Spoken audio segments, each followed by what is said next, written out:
आज की कड़ी में हम आजाद हिंद फौज के कैप्टन राम सिंह ठाकुरी को श्रद्धांजलि अर्पित कर रहे हैं। उनका निधन 15 अप्रैल 2002 में हुआ। वे आजाद हिंद फौज के गीत कौमी तराना के संगीतकार थे, जो आज भी भारतीयों को देशभक्ति की भावना के लिए प्रेरित करता है। कदम कदम बढ़ाए जा, खुशी के गीत गाए जा, ये जिंदगी है कौम की, तू कौम पे लुटाए जा। राम सिंह का जन्म 15 अगस्त 1914 को हिमाचल प्रदेश में धर्मशाला के निकट हुआ था। उन्हें संगीत सीखने की प्रेरणा अपने नाना नाथूचंद से मिली। 1927 में ब्रिटिश सेना में भर्ती होने के बाद राम सिंह ने जाने माने ब्रिटिश संगीतकार हडसन और डेनिश से ब्रास बैंड, स्ट्रिंग बैंड और डांस बैंड में प्रशिक्षण लिया।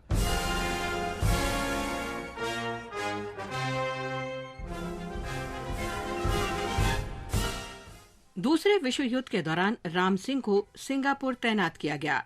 सिंगापुर में ब्रिटिश सेना की पराजय के बाद उन्हें 1942 में युद्ध बंदी बना लिया गया। उसके बाद वे सुभाष चंद्र बोस के नेतृत्व में आजाद हिंद फौज में शामिल हो गए। जब नेताजी को राम सिंह की संगीत प्रतिभा का पता चला, तो उन्होंने राम सिंह को ऐसी धुन रचने को कहा जो देशभक्ति की भावना से ओतप्रोत हो। नेताजी ने राम सिंह से कहा, गाने का ऐसा अमिट प्रभाव और शक्ति होनी चाहिए जो कैथे बिल्डिंग को 2 भागों में तोड़ दे और आसमान दिखाई देने लगे।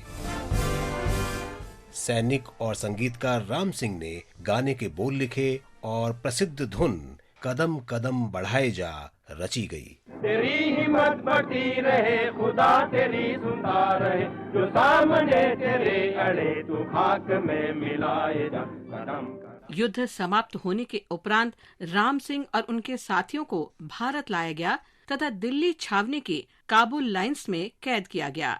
महात्मा गांधी और सरदार वल्लभ भाई पटेल आजाद हिंद के सैनिकों से मिलने गए। बैठक के दौरान आजाद हिंद फौज के जनरल भोसले ने सरदार पटेल से विनती की कि आजाद हिंद के सैनिक कौमी तराना बजाना चाहते हैं। गांधी जी ने ब्रिटिश सेना के जनरल से पूछा तो उन्हें अनुमति मिल गई। चलो दिल्ली पुकार के, कौमी निशान संभाल के, लाल किले पे गाड़ के, लहराए जा कदम कदम। जब प्रधानमंत्री जवाहरलाल नेहरू ने 15 अगस्त 1947 को लाल किले की प्राचीर से राष्ट्रीय ध्वज फहराया और राष्ट्र को संबोधित किया, तो आजाद हिंद फौज के कौमी तराने की धुन बजाने के लिए कैप्टन राम सिंह और उनके ऑर्केस्ट्रा ग्रुप के सदस्यों को विशेष रूप से बुलाया गया।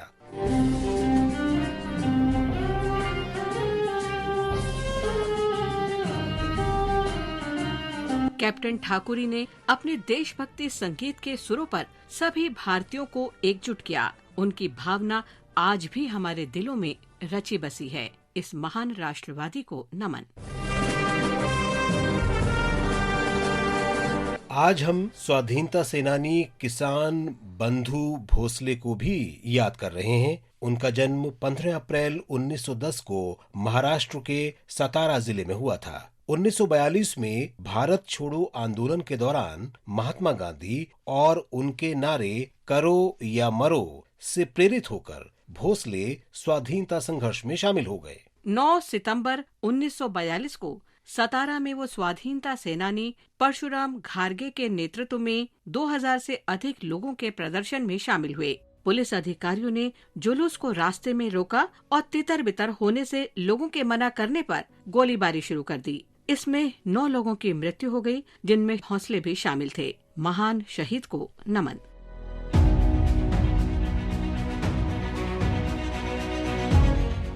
आज हम स्वाधीनता सेनानी सुबोध कुमार डे को श्रद्धांजलि अर्पित कर रहे हैं। वे 15 अप्रैल 1931 को वीर गति को प्राप्त हुए थे। सुबोध कुमार का जन्म चटगांव में 1813 में हुआ था, जो अब बांग्लादेश में है। वे सूर्य सेन की रिवोल्यूशनरी पार्टी के सदस्य थे। 27 सितंबर 1930 को चटगांव मालखाने पर हमले के मामले में उन्हें गिरफ्तार किया गया। कलकत्ता की प्रेसिडेंसी जेल में 15 अप्रैल 1931 को उनका निधन हो गया। भारत माँ के इस महान सपूत को नमन।